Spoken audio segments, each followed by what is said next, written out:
believe that it doesn't matter how good you are, because the only sin that will not be forgiven is the sin of disbelief. Thus, gullibility is the sole criteria for redemption. Were it otherwise, if salvation were based on morality instead of credulity, then kind, fair, and charitable heathens and infidels could all get into heaven, while selfish, cruel, and vindictive criminal Christians would be denied forgiveness for any crimes for which they have not atoned. 10. What is our greater purpose? We don't have one, or at least it's not determined for us by someone else, because there is no one other than myself who can determine my purpose.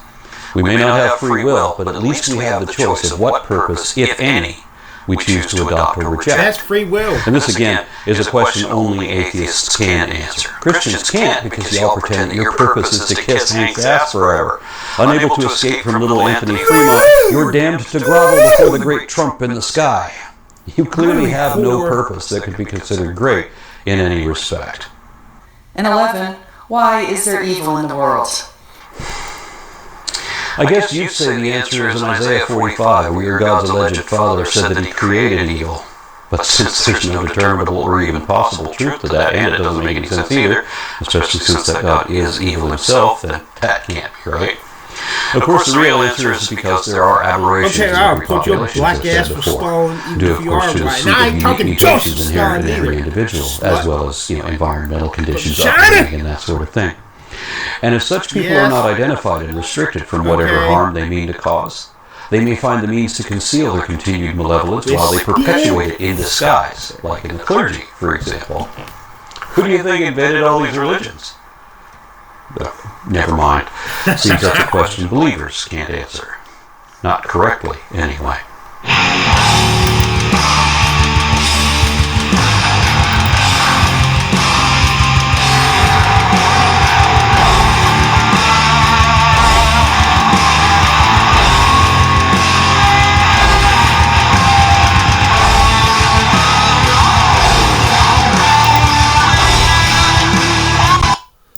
With to make a girl spit. With to make a girl spit. Tinkerbell, or the fairy godmother, or the textbook definition. Although they do technically fall under the definition of what a fairy can be, I think it's best if we take this very Disney-esque depiction and ignore it for now. Which then begs the question, what is a fairy? She's cute. Terms such as fae, fair folk, or fairy have been used across many European cultures, and they refer to physical beings. I was staring at my Bible the other day, wondering. Suck my slut. Spit smell. Man, she's got some spit smell arms. With pit smell. With pit smell. What book I should read next when I had a thought. What's the least read book of the entire Bible? So I decided to look it up, and the answer really shocked me because I didn't even know it existed. And no, it's not Leviticus or Chronicles, it's something way more obscure. So the question is there something in this book that's so disliked or disturbing that nobody wants to talk about it? Or is it just a simple Is there something in this book that's so disliked or disturbing that nobody wants to talk about? Or is it just a simple overlooked book? Well, I decided to read it to find out. So the book I've been reading this entire time is... So I was looking up stuff that had to do with this book of the Bible, and I am struggling to find anything. I was able to find one podcast, and this is what they said in the very beginning. And this is one book that I'm clueless. I do not remember anything. Odds are good that you've never heard a sermon or anything on it, so never. It's very neglected. I was so excited to start this book and really get into it and take several days to read through it, but soon after I started, I turned the page and realized something really surprising. It's really short. I found out that it's actually the shortest book in the entire Old Testament. The interesting thing about this book is that the person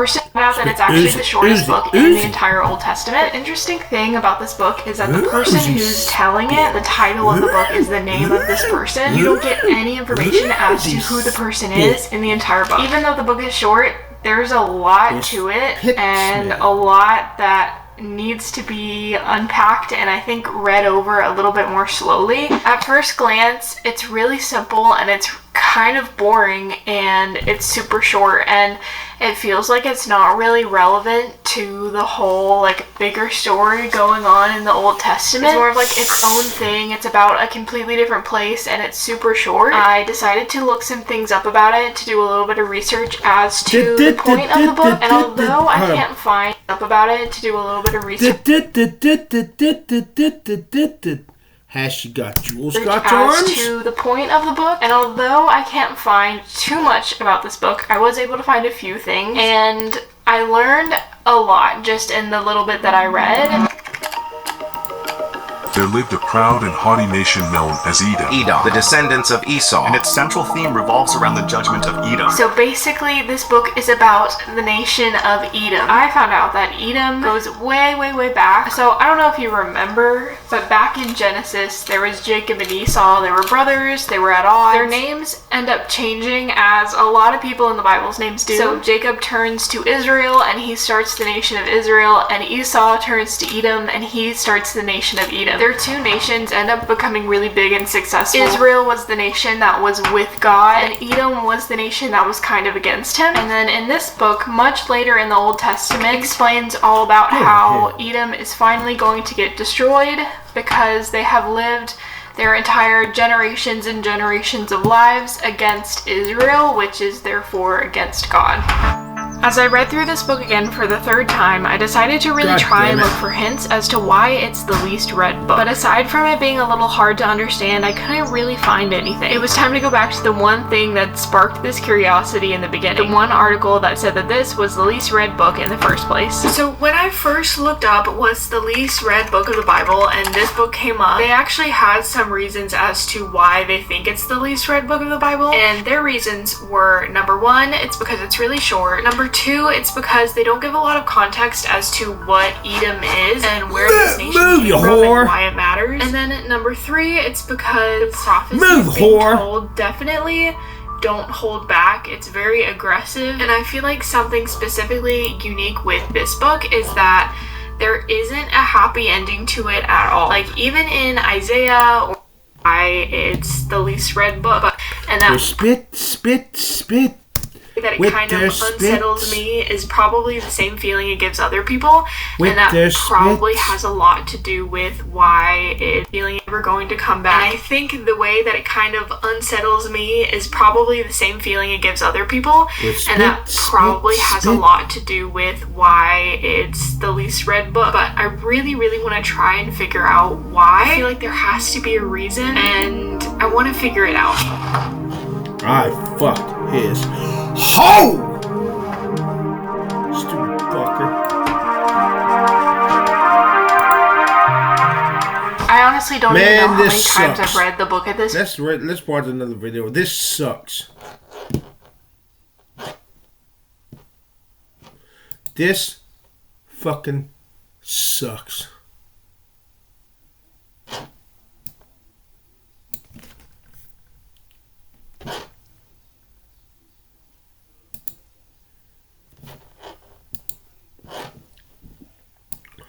I think it's detestable.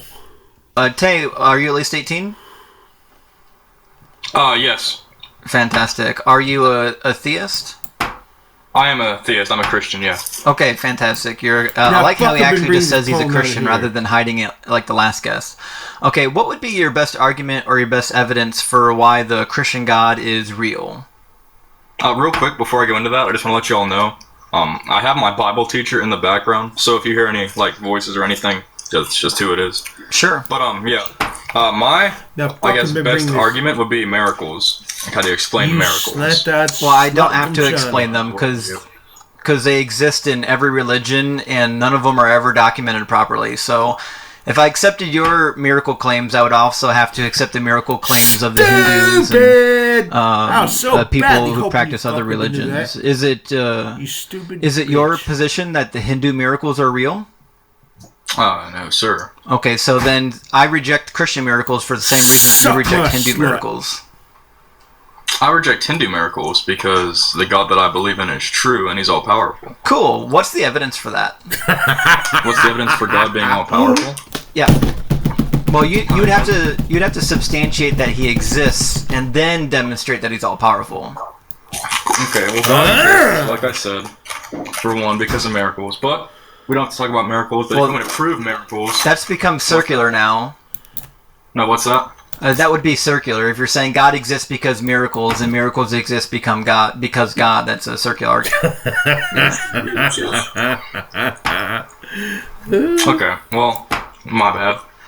I'll try again. Okay, so miracles, you said they weren't documented, right? Yeah, I've never documented improperly. I've never seen a single miracle that was ever properly documented by a doctor that could ever confirm that it was in fact a miracle from God. There are like medical anomalies that exist. That again, they exist in every religion. Every religion claims that when there's a medical anomaly, that it's because their God caused it, but there's no actual demonstrable causal link between the medical anomaly and their deity. Okay. Because that was so stupid. From my worldview, like I said,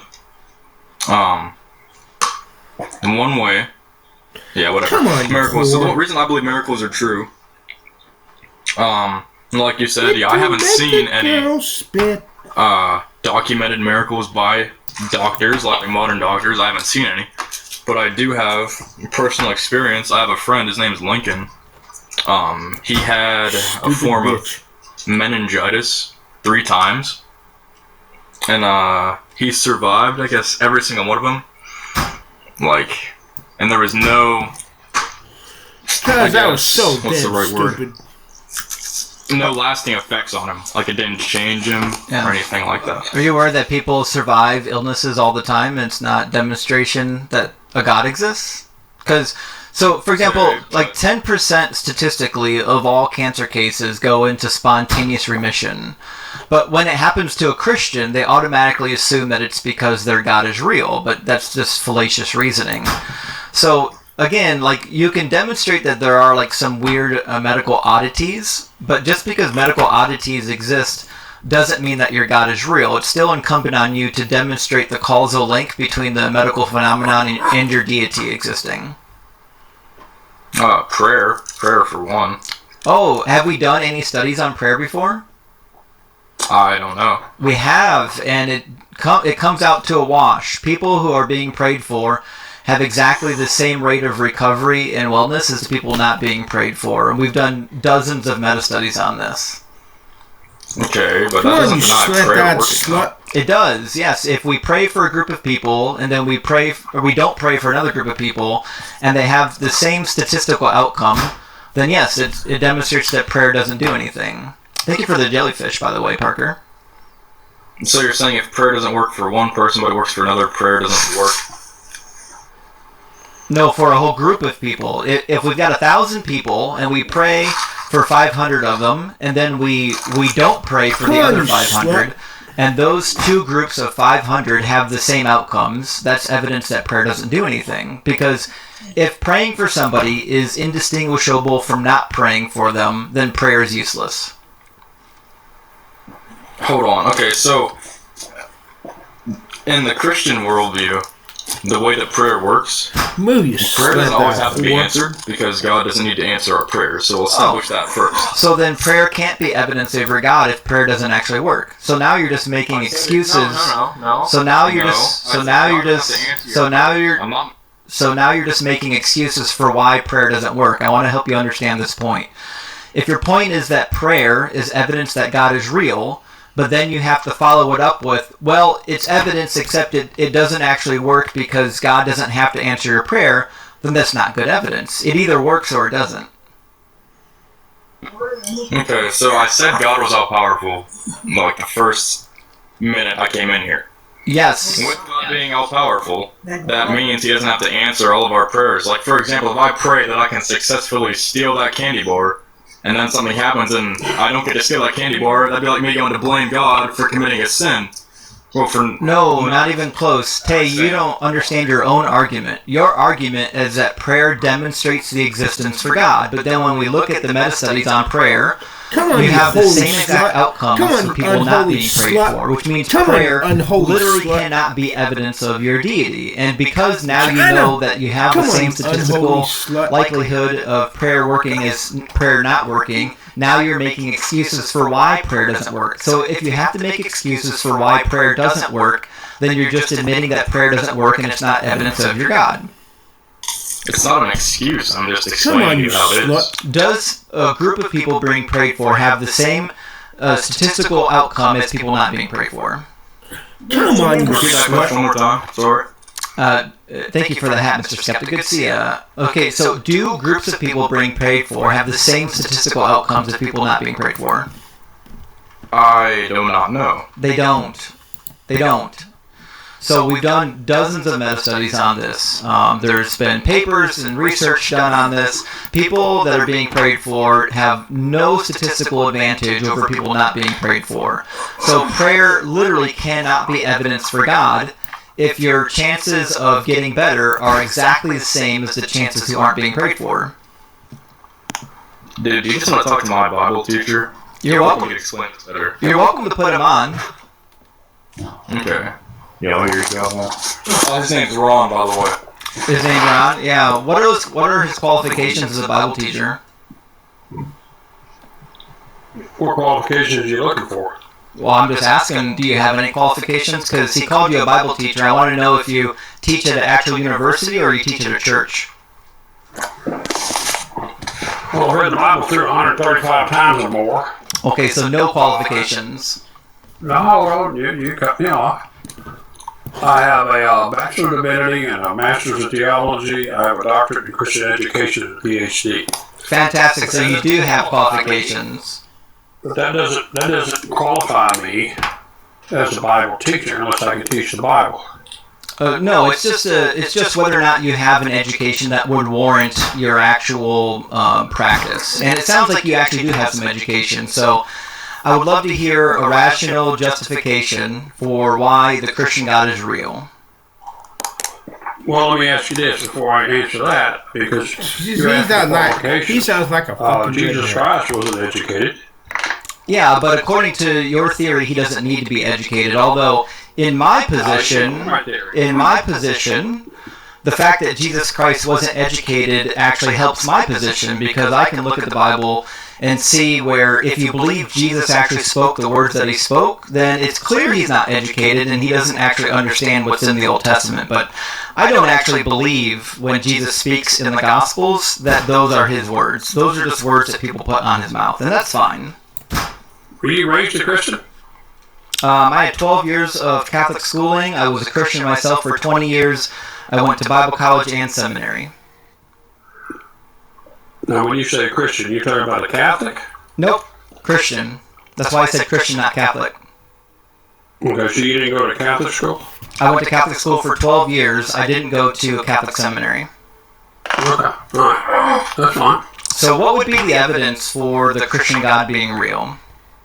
Well, I'd have to find the groundwork, because I was listening to your talk today, and you were saying you couldn't believe any of that because as far as miracles, you've never read or never found any doctor or physician that could attest to that miracle. But what you failed in your Christian education is that Luke wrote the longest gospel in the Bible, and he was a physician, and he attested to every one of the miracles because he was an eyewitness to most of them. Well, that has nothing to do with the topic of miracles. That has to do with the topic of whether or not you believe Luke was a trustworthy eyewitness. So, yeah, but you said he wasn't trustworthy. I didn't say that at all. Have a doctor or a physician. He was a doctor. Well, that's if you think Luke wrote Luke. Well, if you so, do you see how all of your decisions are based on assumptions? So no, even if Luke wrote Luke, he wasn't an eyewitness to Jesus' life. Yes, he was. No, he wasn't. Well, then you really haven't read your Bible. I have read the Bible. Luke wasn't one of the disciples. Luke was so Luke was a traveling companion of Paul and his physician, according to history. But the Bible doesn't explicitly tell you that. So I know that Luke is an actual person. So I know that Luke is an actual person that's listed in the Bible. We have tangential evidence that he could have been the actual author of Luke. But that doesn't mean he was an eyewitness to Jesus' life. He doesn't even claim to be an eyewitness to Jesus' life. That's not true. Okay, then show me in the Gospel of Luke where he claims... I can't let this motherfucker get Alright, Luke chapter 1. Verse 1, Luke wrote, "For as much as many have taken in mind to set forth in order a declaration of those things which are most surely believed among us, even as they delivered them unto us, which from the beginning were eyewitnesses and ministers of the Word of God, it seemed good to me also, having had perfect understanding of all things from the very first, to write unto thee in order." And then he started with the birth of Christ. Fantastic. So we're going to read this slowly since you couldn't read it appropriately the first time. It says, "Since many have undertaken to compile a narrative about the events that had been fulfilled among us, just as they were handed on to us by those from the beginning, were eyewitnesses." Did he say he was one of the eyewitnesses, or does he say that he's receiving testimony from people claiming to be eyewitnesses? Well, it's difficult because you're not reading it appropriately. I am reading it appropriately. I'm reading in the New Revised Standard Version, which is the standard version that you would get handed if you went to an actual Bible college or seminary that's even accredited. So now I'm starting to doubt. So you didn't go to a real college. You went to like Pensacola, didn't you? What's the name of the Bible college and seminary that you attended? Because I'm willing to bet money they weren't accredited. Well, let's play that game. Okay, you asked first, so you answered. I called it. What? I went to Bethel University and then I went to Ashland Seminary, both accredited, respectable institutions. Oh, I see. Okay. So that makes you wiser than everybody else. Where'd you go to? Why is that important? Why are you hiding it, Tay? Why are you so afraid that you graduated from Bob Jones University? No, I didn't graduate from Bob Jones University. Pensacola? No, I didn't graduate from Pensacola Christian College. I didn't. Sam Gipp University? No, I don't even know who that university is. It's not a real university. It's a guy who taught in a church basement who was a King James onlyist. Do you think there's a reason why no accredited universities actually tell you to read the King James Bible? Is there a reason you get all upset because of somebody answering you? I'm waiting for the answer. I want the answer. I'm waiting for it. Where'd you go to? I just read you the verse there. I want to know where you went to school at. See, you keep changing the subject. Tay, I'm about to read Luke with you, but I want to know where you went to school at first, because I think you're lying to the class. Ho! You don't know. Did you attend an accredited university, or did you attend a basement church? No, I did not attend a basement church. I've never been in a church in a basement. Fantastic. So I want to know where you got your credentials at. Well, I'm not going to tell you that because you don't. Fantastic. Okay, so we got a basement university. You're not going to take the Bible. We got a basement university, King James onlyist guy on the chat. Let's go ahead and read the book. So, does Luke in chapter 1 claim to be one of the eyewitnesses, or does he claim to be collecting the accounts of other people who were eyewitnesses? No, he said those folks were from the beginning eyewitnesses and ministers. Yes. And he said he had perfect understanding. Was he lying? He had perfect understanding of what he received. Okay, well that's more than you received.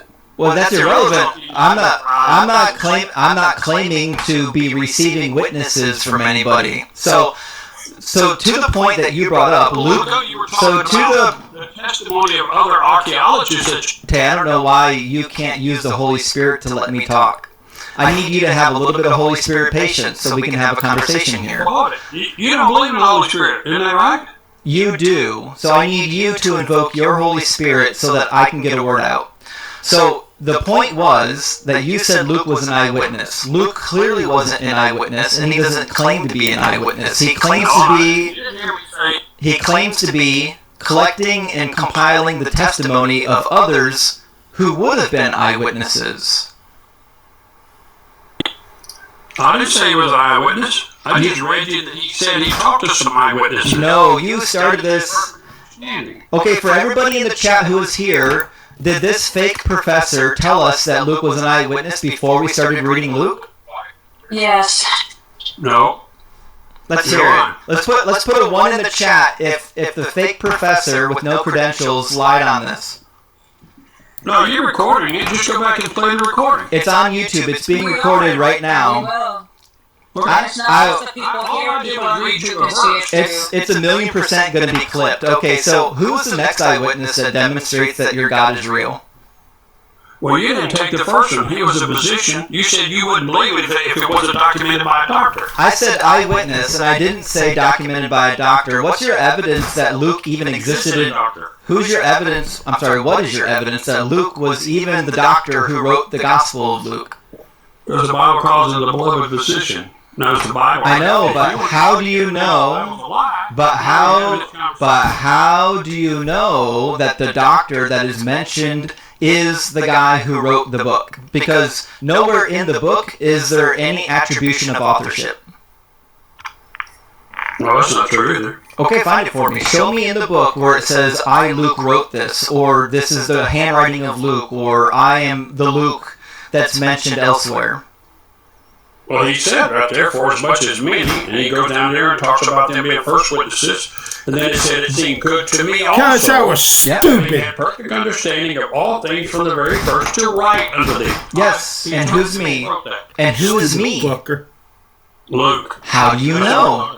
How do you know that me is Luke? Stupid! Exactly, thank you. So the author is not claimed anywhere in the book. So you can't tell me that you know Luke wrote it when there's no author identified, which is baffling to me. Which is baffling to me because I've read the ancient Roman and Greek writings from historians, and they almost nearly always identify themselves. It's wild to me that you've got these fanciful stories that are the foundational mythology for Christianity, but the author couldn't bother to identify himself. He just identified, and you're not going to accept that. Okay, show me where the author identifies himself as Luke. Luke chapter 1, verse 3. I write unto thee in order. Yep. Okay, is I a name? Is I a name? Well, I heard you use it several times tonight. Is I a name? Well, if it's in reference to you, it may not be.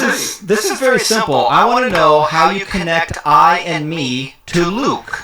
Where can I find Luke in this? Sir, have you lost your mind? It sounds to me like you're getting a little hot under the collar now that you've been pressed, because people that don't go to your church don't believe your blatant lies or your fake education. No, you don't know that or not. You don't know what church I'm with. I can know that you're with a garbage church that has a pastor with no credentials, which is why you think the King James Bible is the correct Bible.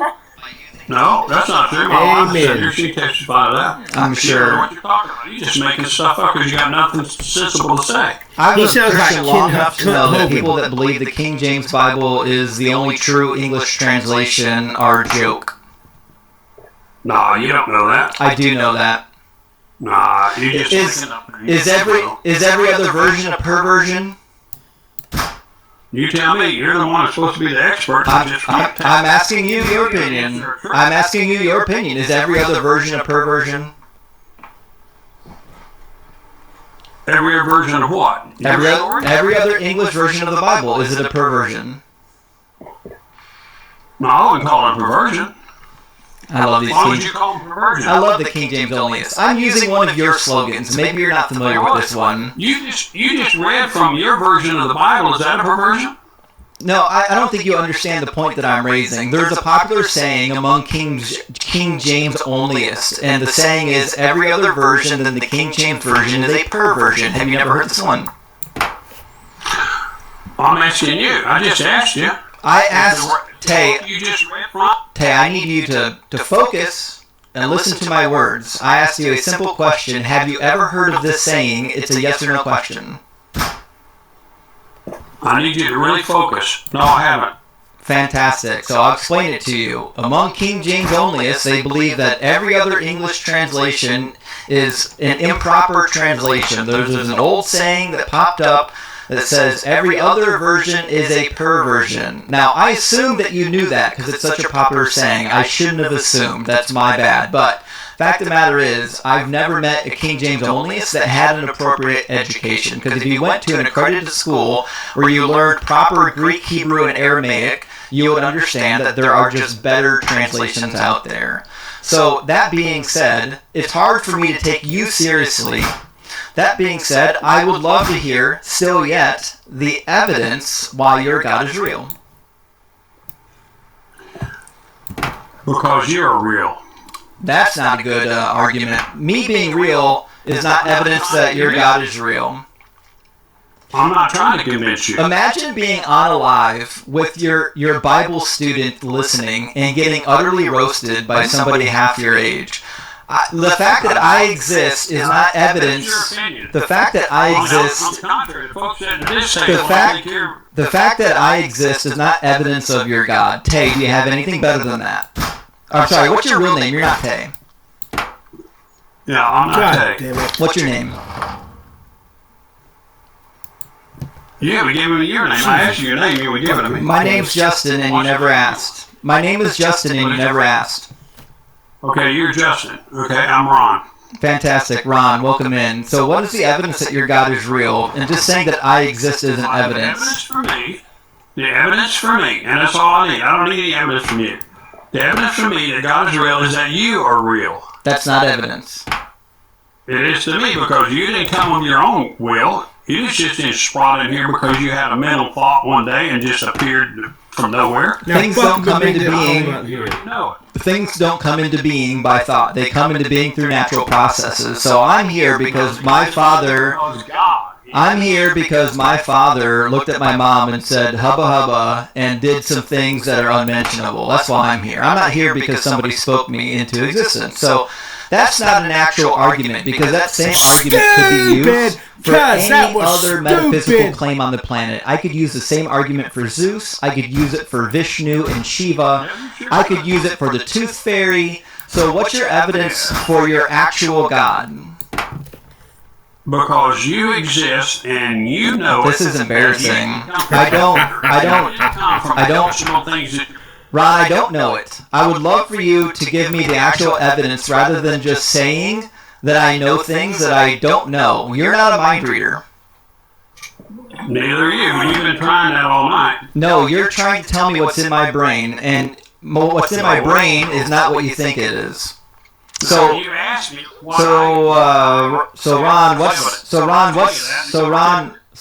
Yeah, because it's not good evidence. I want to know real evidence. It's not good for you. It's not good for anybody. Everyone put a 1 in the chat if you think. Everyone put a 1 in the chat if you think that the fact that things exist is evidence that God is real. I want to see it. Man, I'm fucking. Look at the trees. Look at the trees. How do you know that the trees aren't a product of Zeus? How do you know they're not? I'm asking you. How do you know that the trees? I don't believe in Zeus, Ron. That's painfully obvious. I'm asking you. How do you know? Ron, I need you to have a little bit of patience and let me finish a question. You can't answer a question if you don't hear the question. How do you know that nature came from your God as opposed to Zeus? Because he said in his word. How do you know that his word is from him? God created the heaven and the earth. Yes, but I don't believe that the Bible is from God. Well, that's your problem. I can't help you with that, Justin. Well, why would I believe that a book that doesn't get science right, doesn't get history right, is from God? Because you believe all this other nonsense. Why not? I believe in evidence and science and facts, which is why I don't believe in the Bible. What times. I'm about to. What approximate time period was the Exodus? It's going for an hour and haven't done it. What approximate time period was the Exodus according to the Bible? What was the period of time for Genesis 1? That's what I quoted. I didn't quote Exodus. I quoted Genesis. I could care less. My point is, what would be the approximate time period of the Exodus according to the Bible? Do you know? Do you know the time period of Genesis 1:1? I'll just tell you. Yeah, according to the Bible, Genesis 1:1 happened roughly 4000 BCE, but I'm asking you about the Exodus. The Exodus, according to 1 Kings chapter 6, was 480 years prior to the building of Solomon's Temple, which happened in 970, which means the Exodus is in the middle of the 1400s. Now, who was the... It was 400 years after Jacob and all the patriarchs went down into Egypt. So yeah, keep listening. Had anything to do with Genesis 1:1. I'm about to tell you, it's not connected to Genesis 1:1. I'm going to tell you what it has to do. So, what was the Pharaoh listed, and whose storehouses were built by the Israelites? Hey, I got a better question than that. I'm going to need you to answer my question and stop running. Use your Holy Spirit and give me the answer. What was the Pharaoh named, and whose storehouses were built by the Israelites? Well, you do the same thing. You give me his son's name and tell me who built their house. I'll just give you the answer, since you can't answer it honestly because you don't really have the Holy Spirit. So the Pharaoh that's mentioned in both Genesis and... So the Pharaoh that is mentioned in both Exodus and Genesis is Ramses. It says that they built the storehouses of Ramses and Pithom. So do you agree that according to the Bible, Pharaoh Ramses must have existed prior to the Exodus? Oh, I got all that. That's elementary, okay? Okay, then you're about to learn a good lesson right now. So, if you actually knew... For the $20, and thank you everyone who's been sending gifts and Venmos to help me with this hurricane. Also, I'm home, and did you know they have no pitchers of water?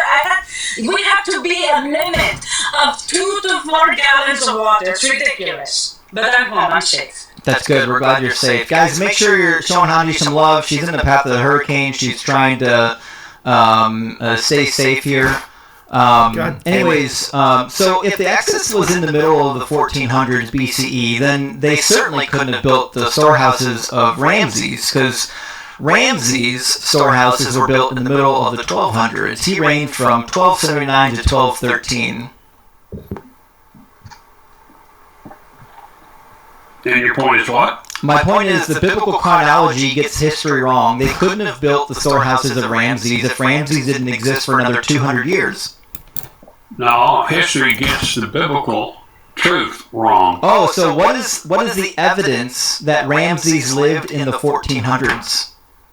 Because you're spending all your time... Listen to this guy. Look at that. Like, all of every Egyptologist you've ever heard. Are you aware that even Christian Egyptologists believe that Ramses lived in the 1200s? I don't really care one Have you read K.A. Kitchens? Do you know anything from James Hoffmeyer? Do you know a single Egyptologist? Bible through from cover to cover? Multiple times in the original language. Oh, really? Yeah, because those of us who went to accredited schools had to actually learn Greek and Hebrew, which is why we don't read the King James Bible. Oh, okay. Well, then give me Genesis 1 in Hebrew. Bereshit. Right now, from an accredited viewpoint. I'll just quote it from my memory. Bereshit bara Elohim. In the beginning, God created Hashemayim et haaretz, the heavens and the earth. Oh, quit reading it. I'm looking right now at the screen. I just quoted it to you. I understand. I saw you looking at the screen. I could tell you weren't quoting anything. I'm looking at you right now. I understand what you're doing. This guy's crying. This guy's crying so hard. I actually don't know Matthew 1 in Greek. Okay. Well, I appreciate you being truthful on that point. Well, I'm not going to lie to you. Why would I lie to you? You're not the type of guest that needs to be lied to get taken down. You've been lying your ass off all night. I'm not. You've been crying all night. Oh, you didn't hear no tears coming out of my eyes. I'm hearing them right now, and you have no answer. You have no answer. You have no answer. You have no answer for Ramses. I'm still waiting for an answer to Ramses. Just tell me, what historical evidence do you have that Ramses lived in the 1400s? Just tell me what historical evidence you have that you're not called to preach by God and the Holy Spirit, and you refuse to do it. You want to act like an idiot. I'm an atheist. I'm not called by anyone. Your God is fiction. Hold on. The only one acting like an idiot, Ron, is you. Because one, you haven't answered a damn thing. Two, clearly, you Christians have a habit of lying not only on your own book, but on your education. That's pathetic on your behalf. Three, how are you a grown-ass man to watch Justin's age, and you can't even act like a civilized adult? That is pathetic. That is idiotic. And I'm honestly tired of hearing it. Now, if you don't answer this question, I will be the one to boot your ass off of this platform because I am the goddess here. Yeah, Hanji actually is in charge here, but I'm having fun talking to Ron, to be honest. This is a good time. God damn it.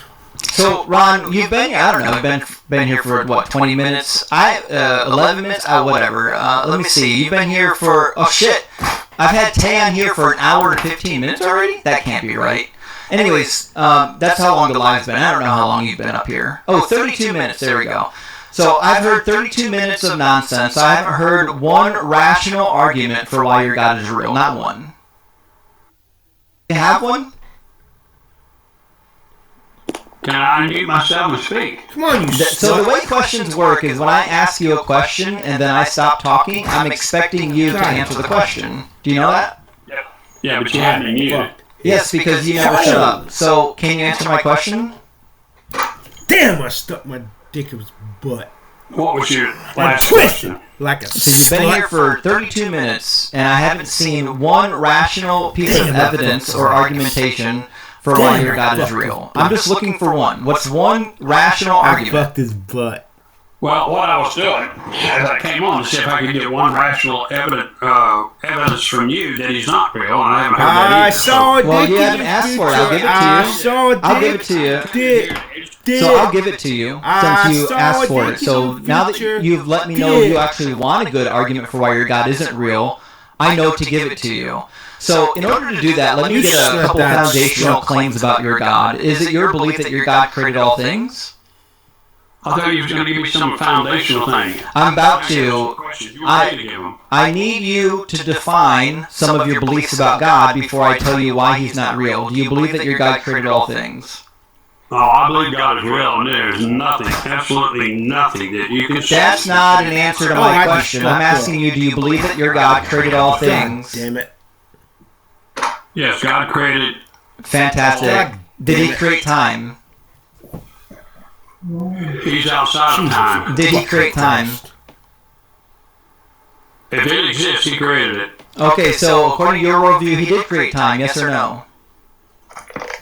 God created everything, including you and time. I don't know why it's so hard for you to say yes or no. I'll ask you for the last time. Did God create time, yes or no? Yes, you have to. Thank you, fantastic. That wasn't hard. I'm going to give you a couple logical premises, and I want you to give me yes or no answers.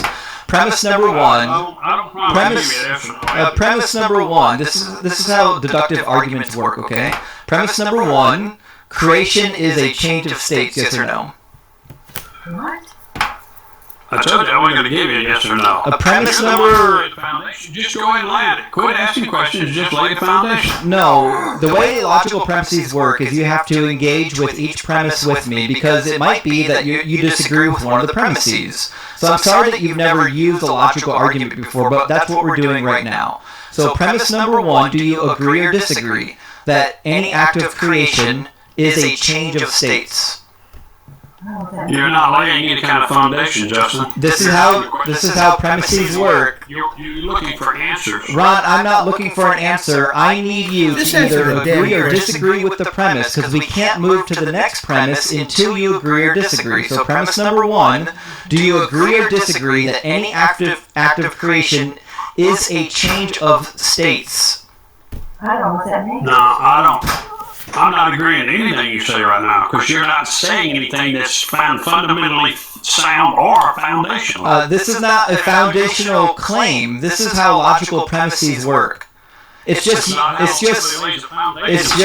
I'm not laying a foundation of anything. I'm giving you a logical No, I didn't. This is a logical, premise-based argument. There's multiple premises that lead to a conclusion, but I can't just give you the conclusion. You have to actually listen to the premises and either accept them or reject them.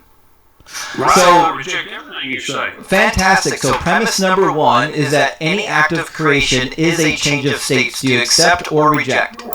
You're still not laying any kind of foundation. You're asking questions. Ron, if you don't give me a yes or no, I'll just move on to an actual adult that will.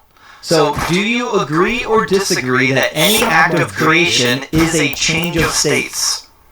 Now, fuck up and take You that didn't get phone. saved, Justin. Alright, so you're not a real adult, and he ran. Fantastic. No, I kicked him. I got tired of this shit. I think everybody was. Now, kiss that bitch goodbye, slut.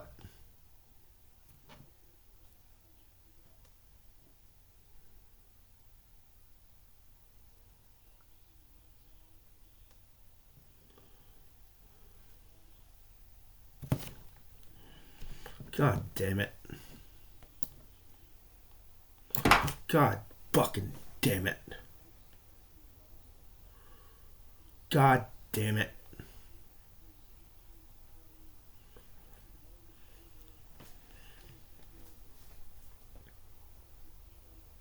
Come on, you goddamn son of a goddamn bitch. God fucking damn it.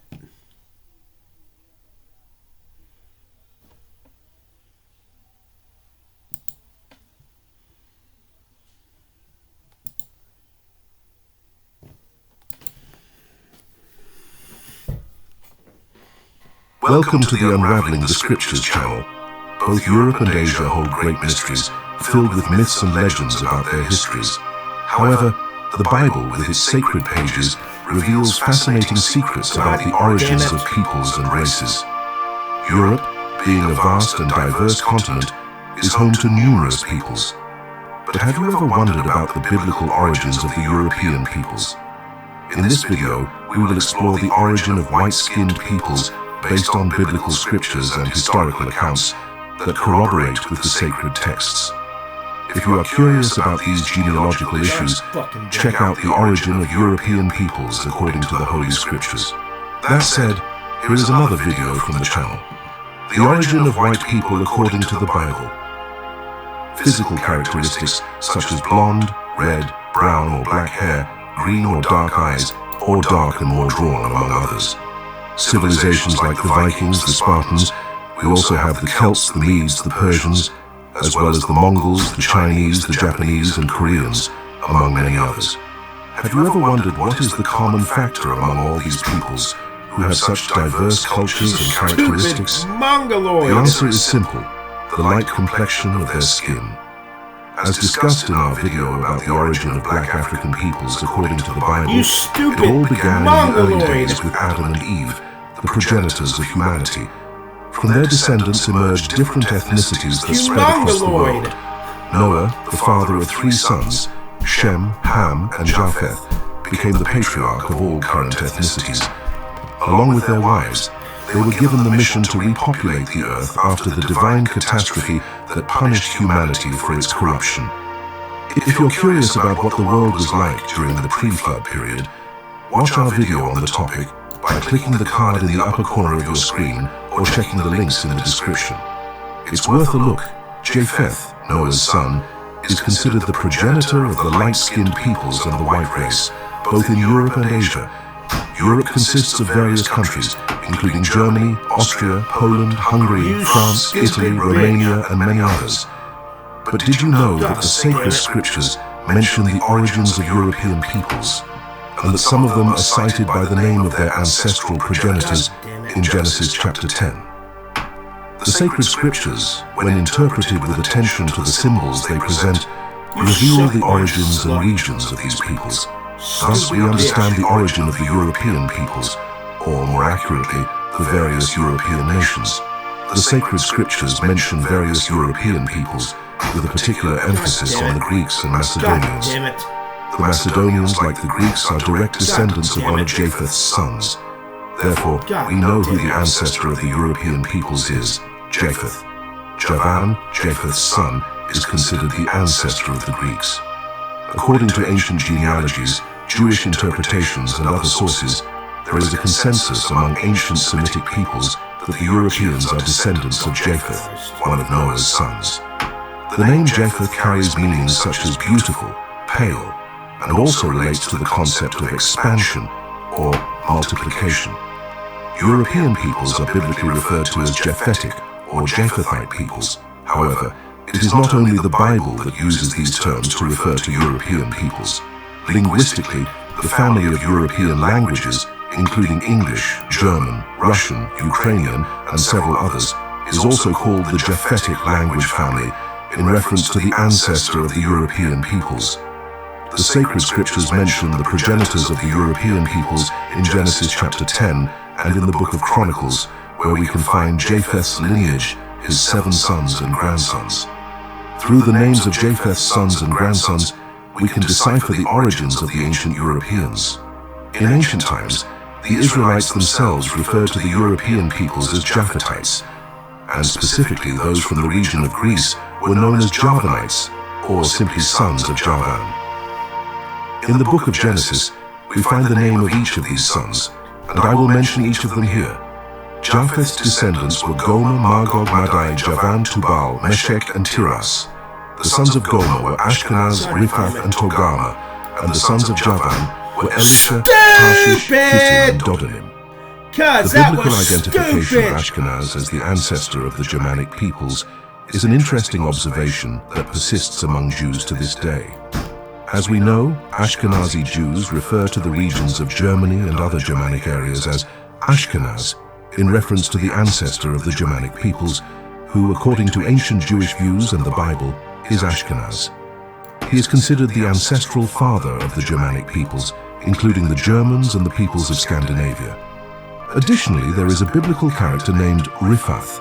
According to ancient interpretations, the Irish, direct descendants of the Celts, identified Riphath as their biblical ancestor. Riphath, the son of Gomer and grandson of Japheth, is seen as the ancestral father of the Celtic peoples. The Celts likely originated in the area of present-day Austria and Germany, with evidence of their presence dating back to around 1200 BCE. During the Iron Age, their influence spread over much of Europe. The Celts migrated to the British Isles, Great Britain and Ireland, the Iberian Peninsula, especially in Galicia, and the Celtiberian region, and also parts of Gaul, present-day France.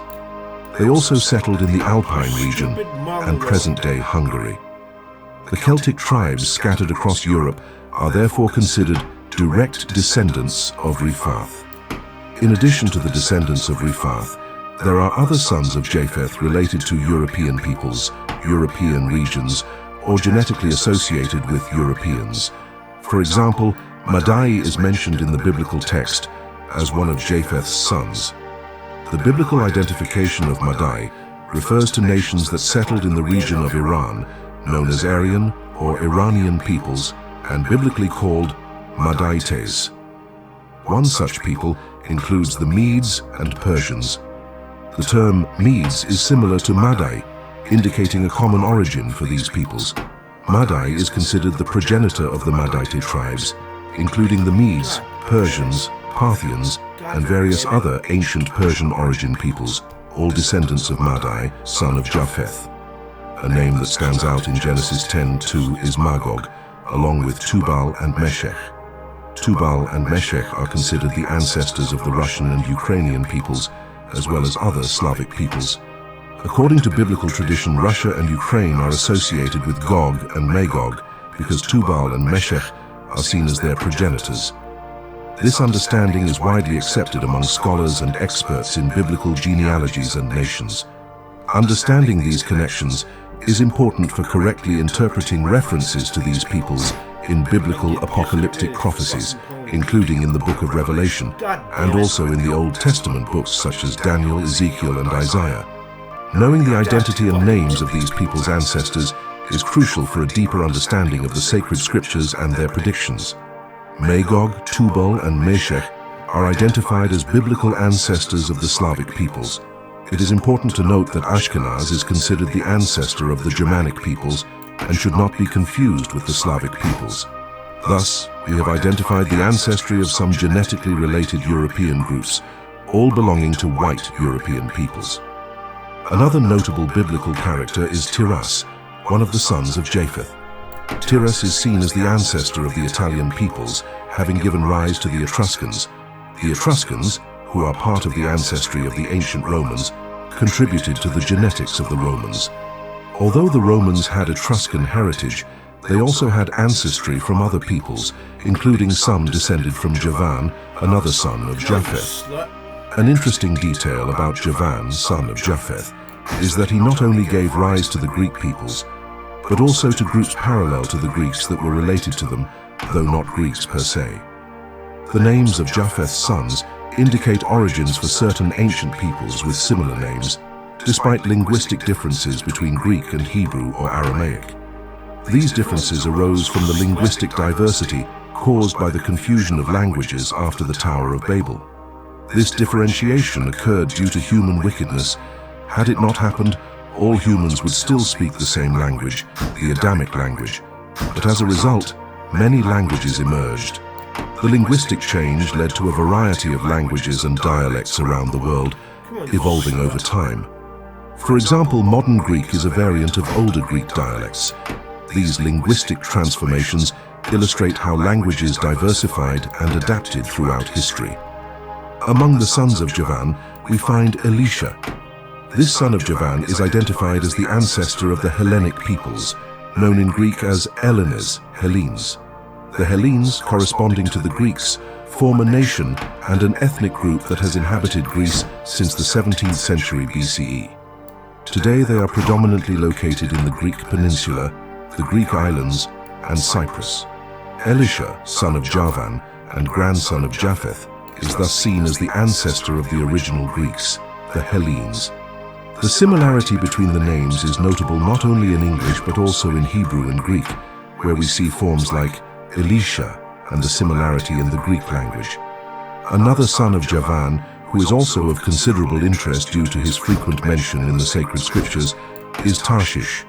Tarshish is considered the ancestor of the Tartessians, who were the earliest inhabitants of the Iberian Peninsula. Yes, the Iberian Peninsula, where Portugal and Spain are located today, had the Tartessians as its first inhabitants, and Tarshish is one of their ancestors. Although the Portuguese have other origins, including Japhethite influences and a mix with Semitic peoples, they are originally descended from the Tartessians, who in turn are identified as descendants of Tarshish, the son of Javan and grandson of Japheth. Another son of Javan is Kittim, who is often associated with the island of Cyprus. Thus, the Cypriots are considered descendants of Kittim, a son of Javan. The fourth son of Javan is Dodanim, but some theories suggest that the original name might have been Rodanim or Doranim due to similarities between the Hebrew letters R and D, which are frequently confused. The Samaritan Pentateuch uses Rodanim instead of Dodanim, peoples of Dodan. Dodanim is seen as the ancestor of the Dardanians, a Trojan people.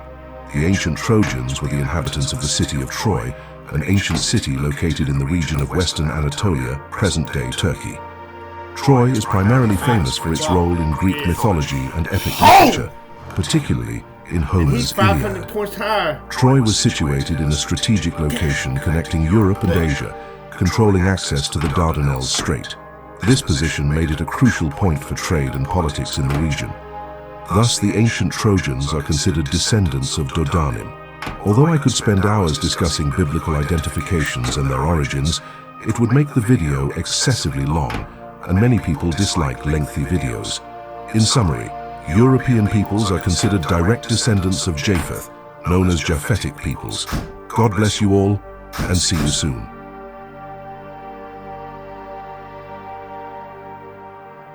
You suck my dick, bitch.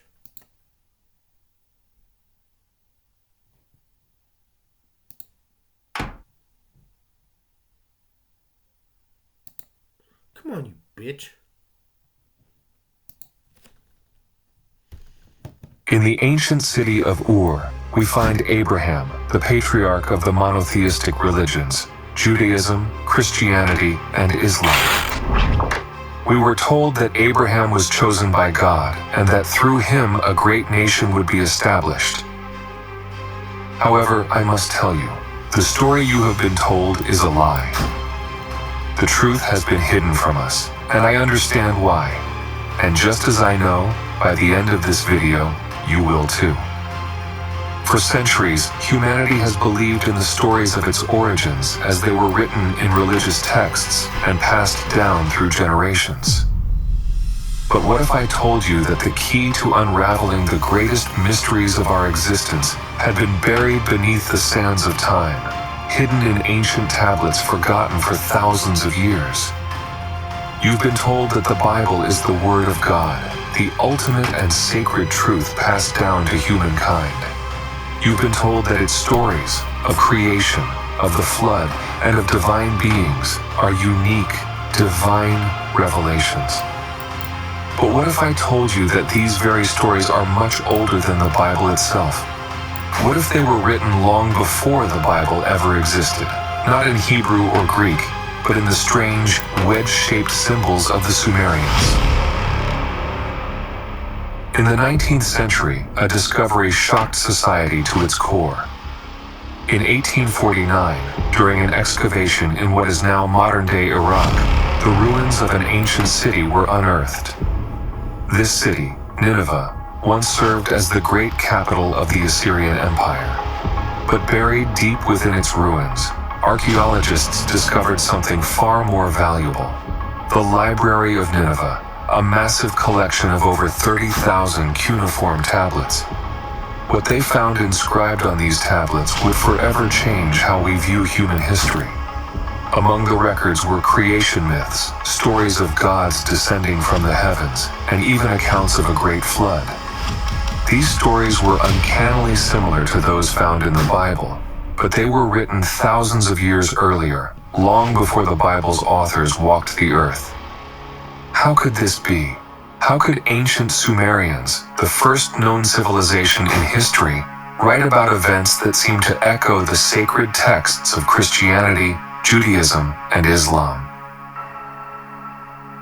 To uncover this mystery, we must turn to one of the most significant figures in all three monotheistic religions: Abraham, the patriarch of Judaism, Christianity, and Islam.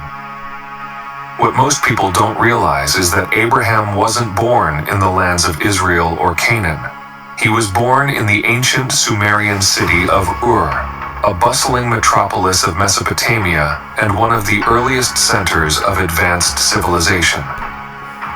At the heart of Ur stood a massive ziggurat, a towering temple dedicated to its patron god, Nannar, also known as Sin, the moon god. According to Sumerian texts, Nannar was not merely a distant, ethereal deity, but one of the Anunnaki, beings who descended from the heavens to live and rule among humans. Nannar was said to govern Ur from the top of the ziggurat, a place where the boundary between gods and mortals seemed to vanish. This structure symbolized the connection between the heavens and the earth, a direct link to the divine beings who, according to ancient accounts, guided humanity's development. And speaking of connections, accessing the truth about our past requires unrestricted exploration. But often, geo-restrictions and privacy concerns limit what we can discover. That's where private internet access, PIA, comes in, a VPN designed to protect your online activity and unlock a world of possibilities. PIA works by encrypting your connection and hiding your IP address, keeping your data safe from hackers, internet providers, and even prying eyes on public Wi-Fi. Hackers on the same network can easily steal sensitive data like passwords, photos, or personal files. PIA creates a secure, encrypted tunnel for your data, shielding it from these threats. It's like putting on an invisibility cloak, shielding your digital life while you explore freely. And it doesn't stop there. With servers in 91 countries, PIA lets you bypass geo-restrictions to access region-locked content. Want to watch a documentary only available on UK Netflix, or stream global sports events with regional blackouts? PIA makes it possible. You can even use it to access better deals on subscriptions or flights by switching your location. Plus, one subscription covers unlimited devices, your phone, laptop, tablet, and more. PIA is one of the world's most transparent VPNs, trusted by over 30 million users, and backed by a no-logs policy that's been proven multiple times in court. It even supports P2P file sharing for those looking to transfer data securely. Right now, you can get 83% off, just $2.03 a month, plus 4 extra months free. It's completely risk-free with a 30-day money-back guarantee. Click the link in the description, piavpn.com/Anunnaki, and take the first step towards secure and limitless discovery. Abraham grew up in a world where the Anunnaki gods were revered, their stories shaping the beliefs of the people. The culture of Ur, with its advanced knowledge of astronomy, architecture, and spirituality, was intertwined with the worship of these gods. It is no coincidence that Abraham, later celebrated as the father of monotheism, came from a city steeped in the traditions of divine rulers. Could it be that Abraham's concept of one God was not a sudden revelation, but a reinterpretation of the experiences and teachings from his homeland? When Abraham left Ur for Canaan, he carried with him not just his belongings, but also the stories and traditions of his people. Stories of gods like Nannar, Enlil, and Enki, who played pivotal roles in Mesopotamian mythology. However, as Abraham's journey unfolded, something profound happened. The tales of many gods were reshaped into the idea of a single, all-powerful creator. This shift, which would lay the foundation for monotheistic religions, raises an intriguing question. Could Abraham's encounter with God have been a meeting with one of the Anunnaki, a powerful being who revealed itself as a supreme entity? The implications are staggering. The monotheistic traditions that shape our modern world may have their roots not in divine revelation, but in the ancient worship of the Anunnaki gods. The biblical account of Abraham offers only fragments of the truth, leaving out the deep connections to the civilization of Ur and the gods who ruled from its ziggurat. And this is where the evidence from the Mesopotamian tablets becomes critical. These ancient records not only validate parts of the biblical story, but also challenge its exclusivity. They reveal that the tales of creation, divine intervention, and global floods existed long before the Bible, and were deeply influenced by the narratives of Sumer. The story of Abraham, as told in Genesis, is part of this much older and richer tradition, a tradition that begins not in the lands of Israel, but in the ancient cities ruled by the Anunnaki. What we are exploring today is more than a re-examination of religious history. It is the unraveling of a deeper truth about humanity's connection to its creators. The Anunnaki, who descended to Earth in ancient times, left their mark not only on the tablets of Nineveh, but on the very foundations of human civilization. This video is part of a broader journey to uncover these hidden connections and reveal the forgotten truths of our past. If this topic interests you, I invite you to subscribe to the channel and activate the notification bell so you don't miss the upcoming videos. Together, we will continue to piece together the lost history of humanity, a history written not by men alone, but by those who came from the stars. The story of Abraham is deeply intertwined with the legacy of Sumer, the birthplace of civilization, and its connection to the Anunnaki gods. While the Bible portrays Abraham as a figure chosen by a singular deity to lead a nation, the evidence from ancient Mesopotamian texts suggests a far more intricate narrative. To understand Abraham's place in this story, we must examine Genesis 14, which recounts a pivotal war between 4 eastern kings and 5 Canaanite rulers. This conflict is far more than a biblical anecdote. It reflects the geopolitical and spiritual tensions of ancient Mesopotamia, the very land where Abraham was born. Among the eastern kings mentioned are Kedorlaomer, Tidhal, and Eri-Aku, whose names were once dismissed as myth. However, their identities were later confirmed through Babylonian cuneiform tablets. These texts identify Kedorlaomer as Kudur-Lagamar, an Elamite king serving the deity Lagamar, Eri-Aku as a ruler connected to the Sumerian god Aku, and Tidhal as an allied leader commanding nomadic forces. These tablets reveal that this conflict wasn't merely a clash of armies.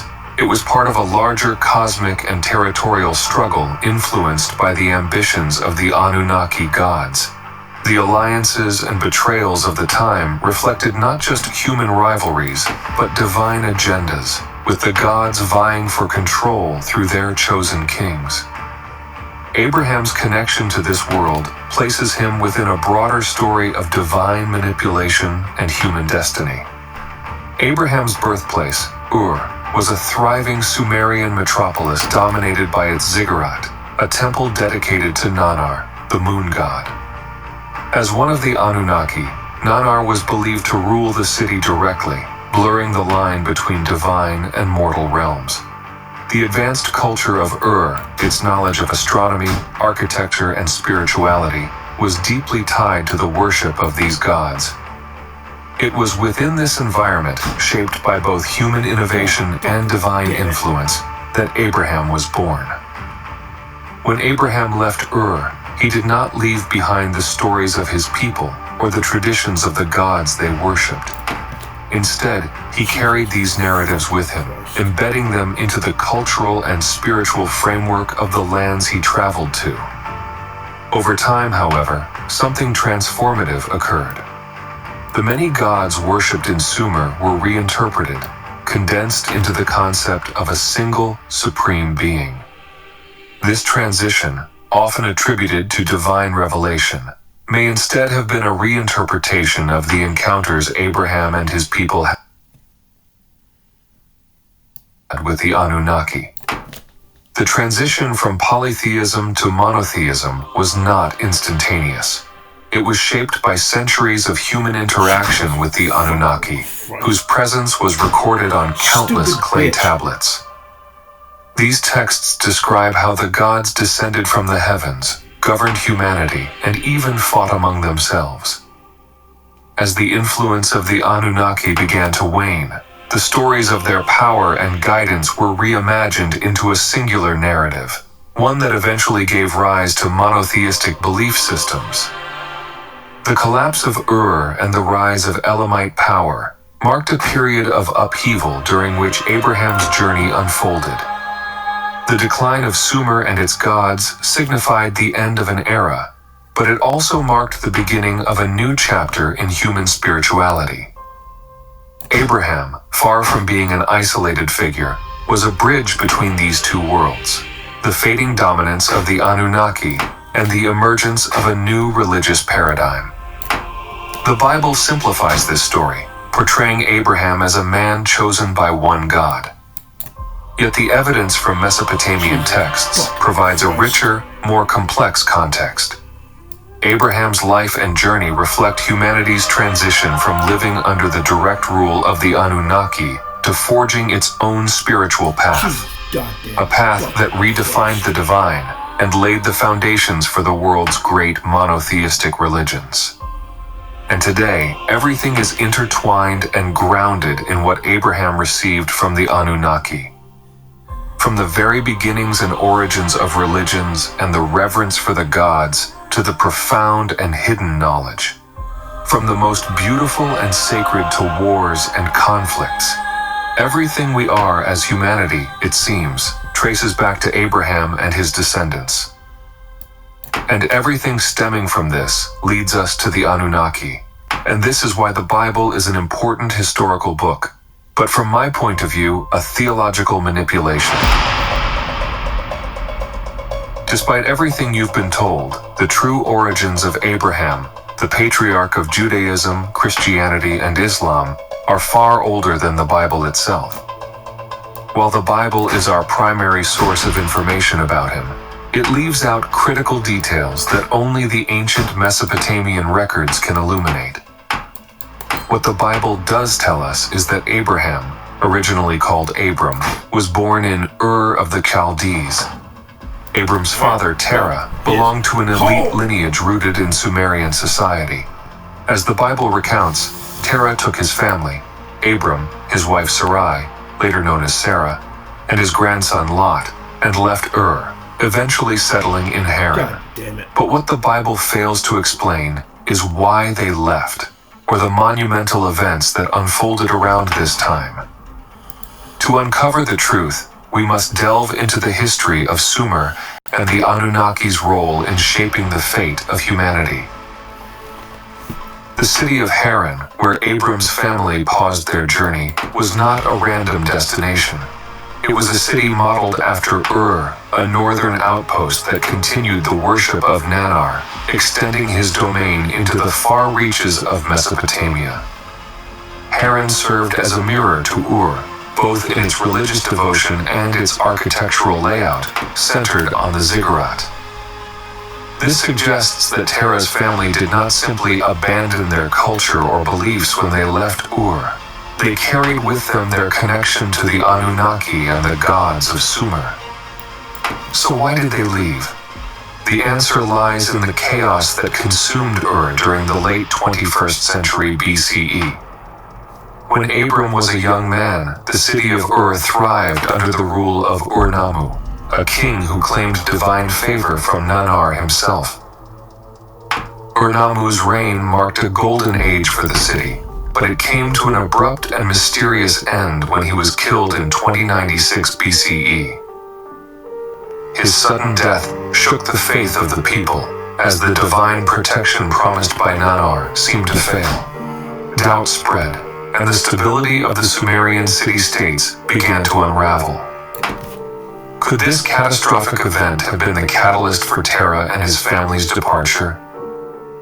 The Bible tells us that Abram eventually left Haran at the age of 75, answering the call of Yahweh to journey to Canaan. But consider this. Yahweh's command came at a time when Sumer itself was in turmoil. By 2048 BCE, just as Abram left Haran, the mighty Sumerian Empire was crumbling under the weight of betrayal and sacrilege. Shulgi, the successor of Ur-Nammu, had turned against the gods, desecrating their temples and declaring himself divine. His blasphemy led to his downfall, an event that rippled across the land, forcing many to flee. Could it be that the Lord who spoke to Abram was, in fact, one of the Anunnaki, possibly Nannar, Enlil, or another being, guiding Abram away from a collapsing Sumerian world to preserve their influence elsewhere? The Bible, as we know it, portrays Abram's departure as the beginning of a monotheistic faith. Yet the evidence suggests something far more complex.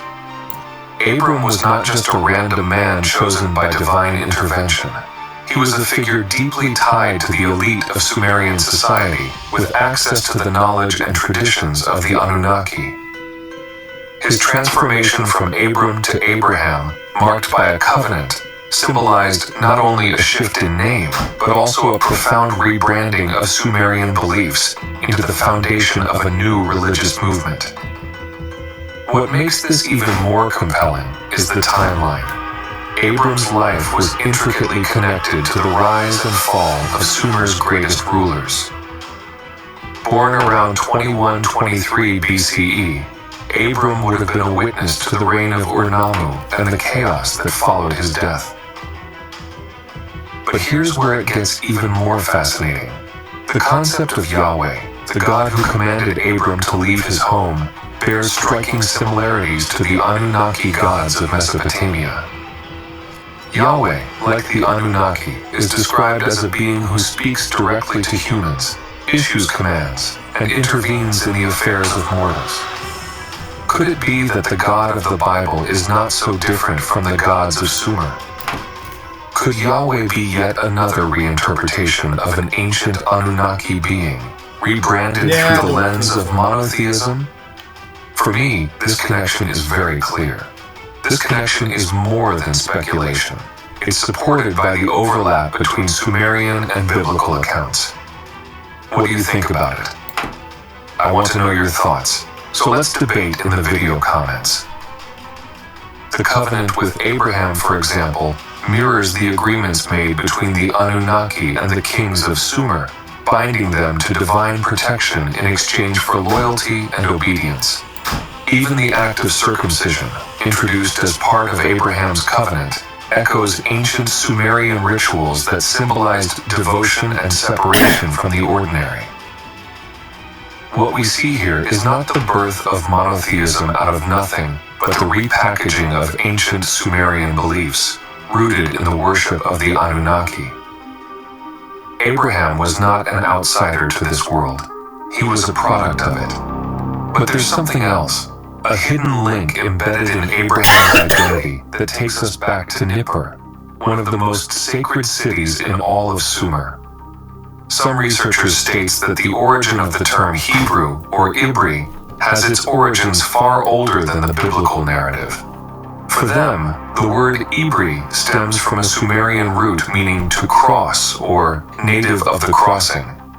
This crossing wasn't a random reference. It pointed to Nippur, Nibru in Sumerian, and Nibiru in Akkadian, the ancient city that served as the primary spiritual and administrative hub of the Anunnaki on Earth.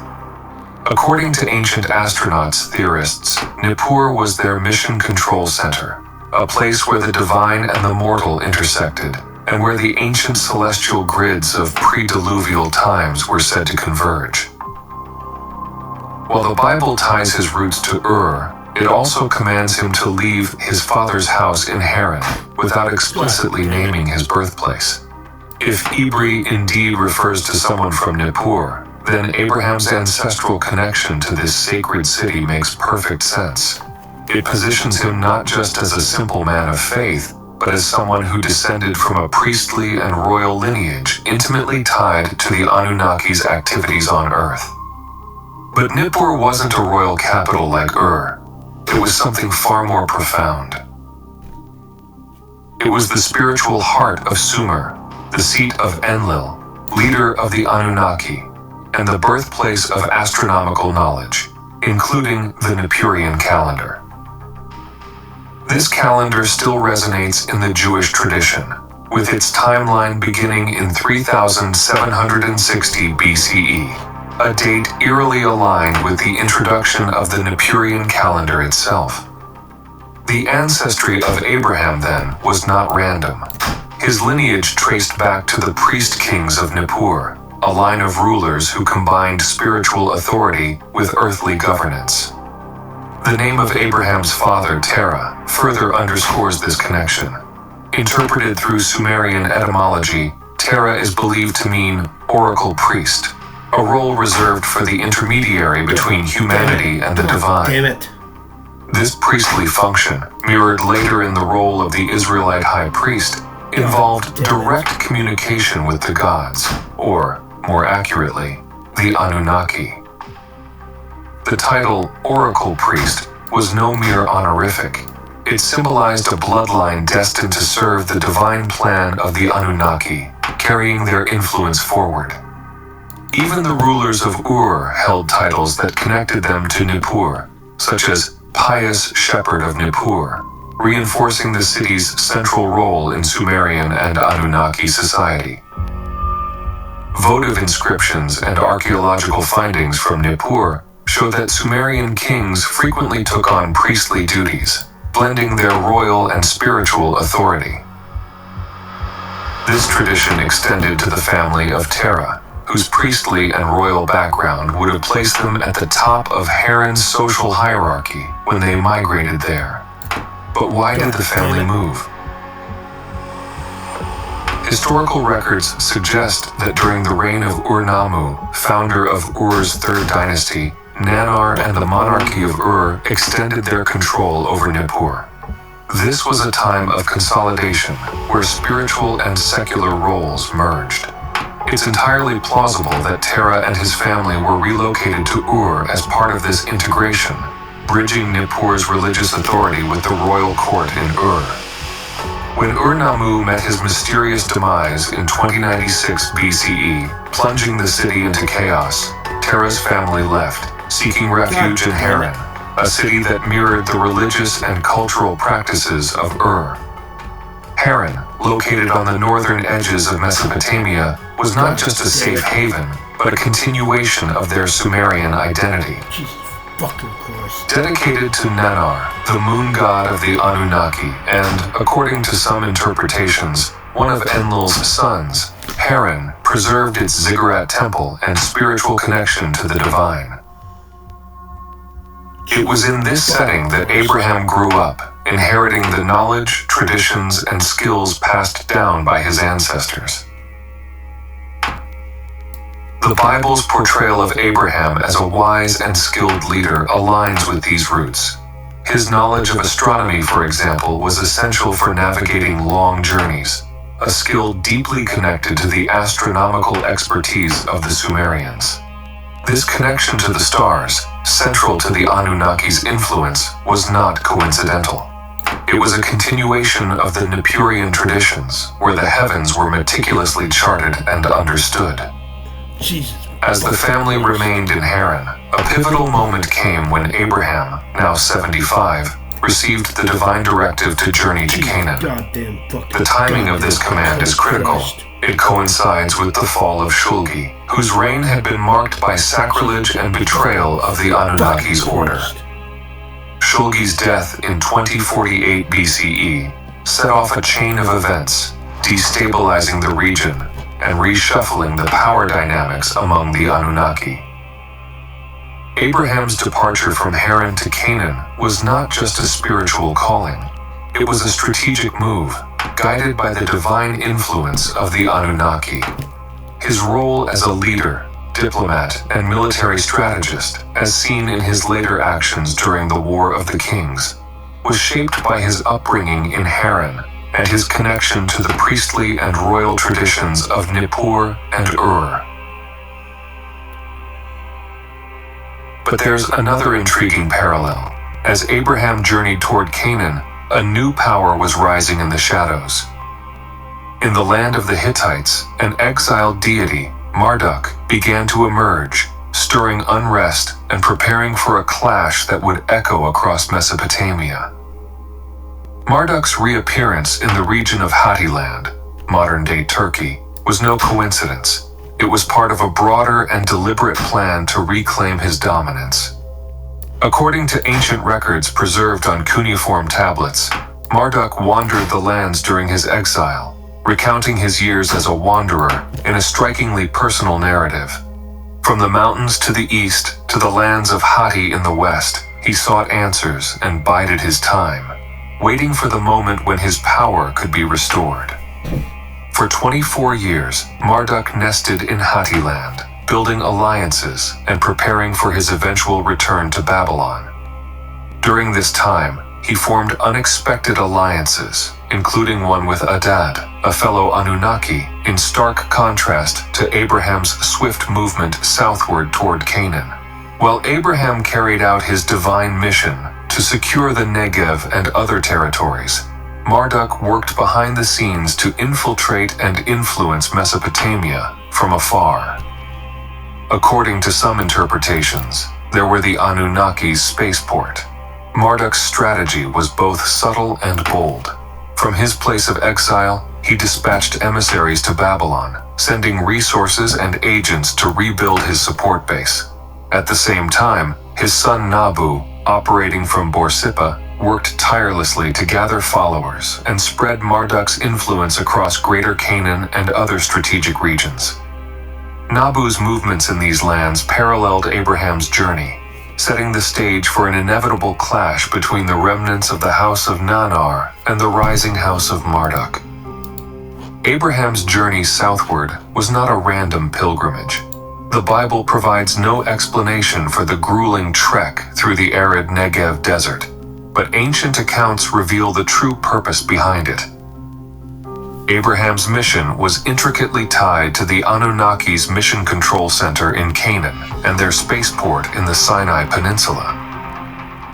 Mount Moriah, the site where Abraham is later commanded to sacrifice his son, wasn't just a place of spiritual significance. It was part of the Anunnaki's celestial infrastructure, alongside Mount Zophim, known as Mount of Observers, and Mount Zion, known as the Mount of Signal. These mountains formed a network critical to the Anunnaki's operations, serving as key outposts for their activities on Earth.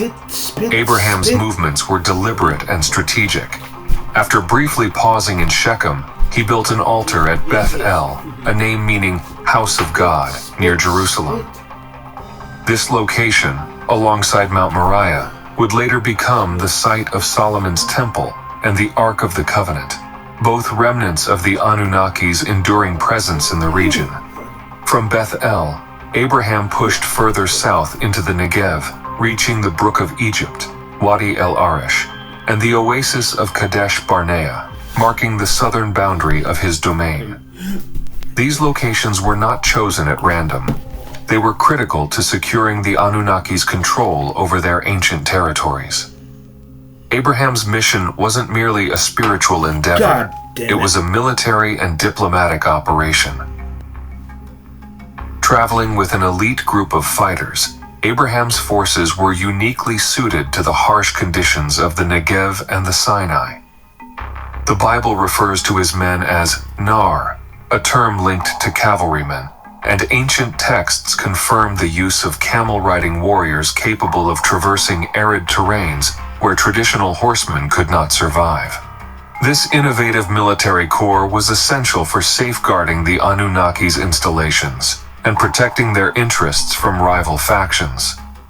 Even Abraham's brief sojourn in Egypt hints at his elevated status.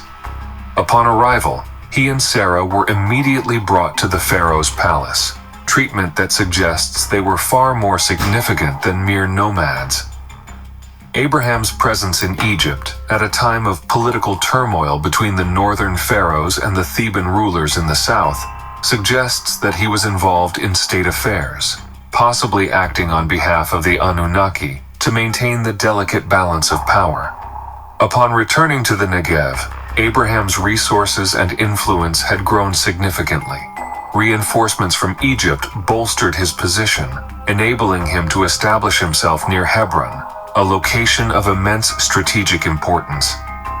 From here, Abraham could survey the land promised to him by Yahweh, a promise that was, in reality, part of a larger Anunnaki directive to secure key territories in Canaan. It was during this time that a significant geopolitical conflict unfolded, as described in Genesis 14. An alliance led by Amraphel, king of Shinar, waged a military campaign against the rebellious Canaanite kings. While traditional interpretations of this event have struggled to align it with history, a deeper analysis reveals the truth. Amraphel was none other than Amar-Sin, a ruler of the third dynasty of Ur. Come on, you slut, move! Amar-Sin's reign, beginning in 2047 BCE, coincided perfectly with the timeline of Abraham's journey. His most significant military campaign, conducted in 2041 BCE, aligns with the biblical account of the 14th year of Kedorlaomer's dominion over the Canaanite kings. This synchronization between the Sumerian records and the Bible demonstrates that Abraham's actions were not isolated, but deeply intertwined with the power struggles of the ancient Near East.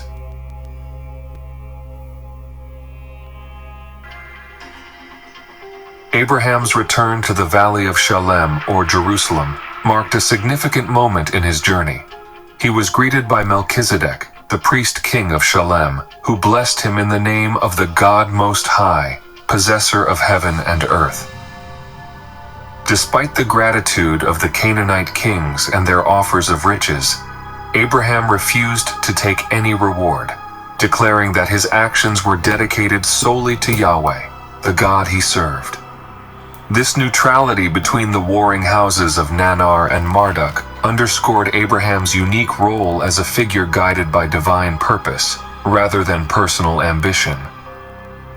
Yet the threat to the spaceport did not end with the War of the Kings. In 2040 BCE, Mentuhotep II of Thebes expanded his territory to the borders of Sinai, further complicating the region's delicate balance of power.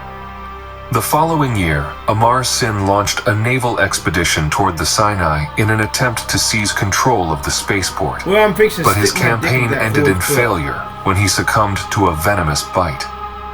Although the spaceport remained secure, the growing ambitions of Marduk and his followers loomed large. There is clear evidence that 15 years later, everything resulted in a catastrophic nuclear explosion. This explosion is identified by experts as the destruction of Sodom and Gomorrah. It is said to have been the outcome of tensions between the clans of Enki and Enlil. Although the evidence sometimes becomes muddled, and different Anunnaki figures can be interpreted in varying roles, such as determining who the parents and children are in a true genealogical tree, one thing is certain.